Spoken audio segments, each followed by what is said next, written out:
think I have made some history so far. Looking forward to bringing it home in September. You might, if you win, be the mom of the most kids in Congress as well. Oh, that could be true. Oh, my God. My kids would be so excited. You know, the 4-year-old, every now and then, like, she's so cute. She's young, but she takes so much in, and she'll say to me, Mom, when is the date for Tahirah for Congress? I think she just wants to be able to say my first name without, getting into trouble. But these kids are truly invested in this race, and I don't think any of us understand the monumental and exciting trust that we will have once we win, and the level of impact that we can have based on the spirit of the people pushing for policies that reflect what we want and what we need.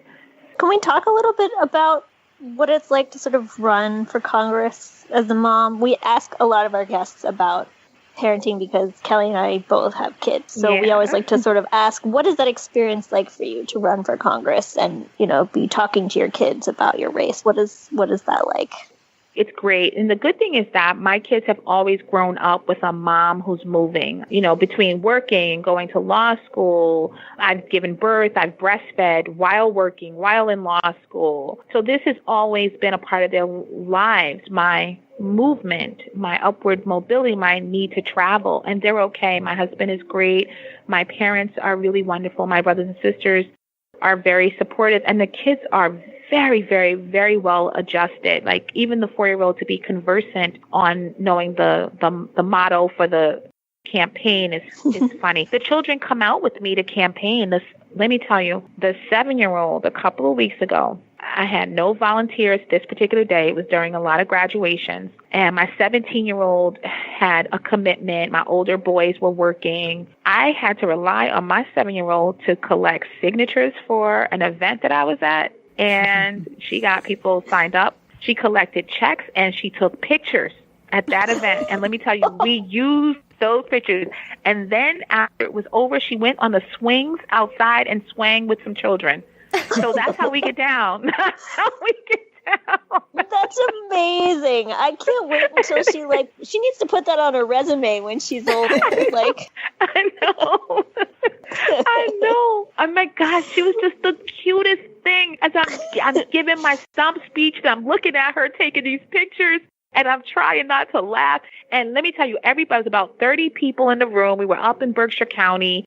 And people respected her, like they treated her just like she was a campaign aide. And then they gushed over how cute she was. But let me tell you, they signed her forms, they wrote checks, they did what they needed to do.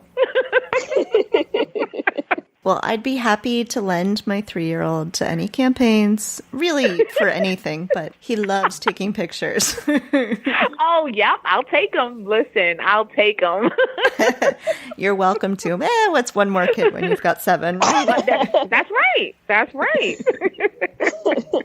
Can I ask, what are your feelings right now on raising Black children in this environment? I think a lot of people worry about people of color in general in this political environment. But, what is it going to be like for these children growing up? Do you feel on the ground in Western Massachusetts that the things that are sort of reflected in the political climate and the media, is that also reflected in daily life?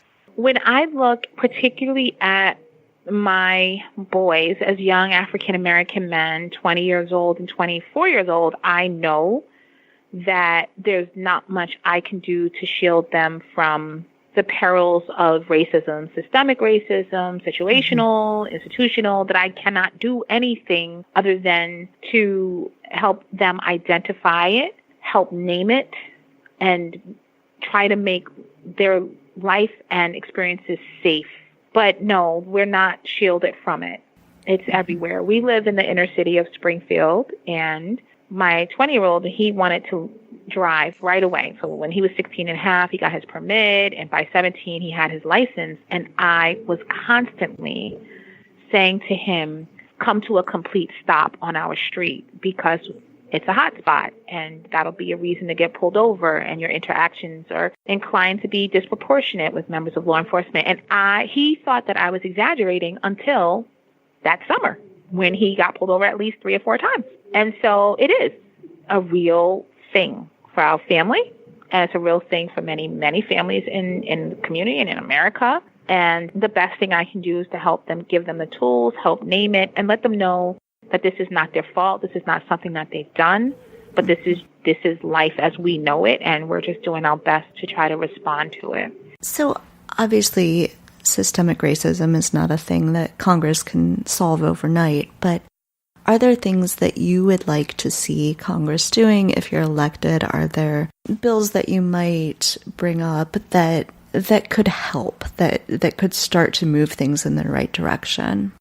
Yes, I think that every policy that we either advance or need to consider has to be looked at with a lens that is as broad as possible. And one of the things that I'm committing to do is to make sure that we examine policy by the lens of what its impact will be on marginalized communities.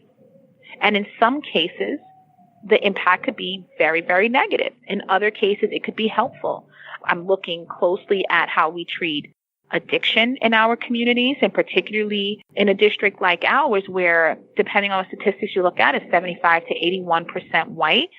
But we need to have a conversation about disparity in how we handle addiction. And that also gets into a conversation around criminal justice reform. And what does that do to folks who are disproportionately arrested and incarcerated, and being honest with ourselves that is a problem, and that is a problem that is everywhere in this country and that needs our attention. So yes, I feel that being a mom with this experience and with these factors, and being a lawyer and being an advocate and being someone who genuinely loves her community will allow me to always be that voice where I'm talking about the thing that may have otherwise been forgotten when we examine policy and advance policy.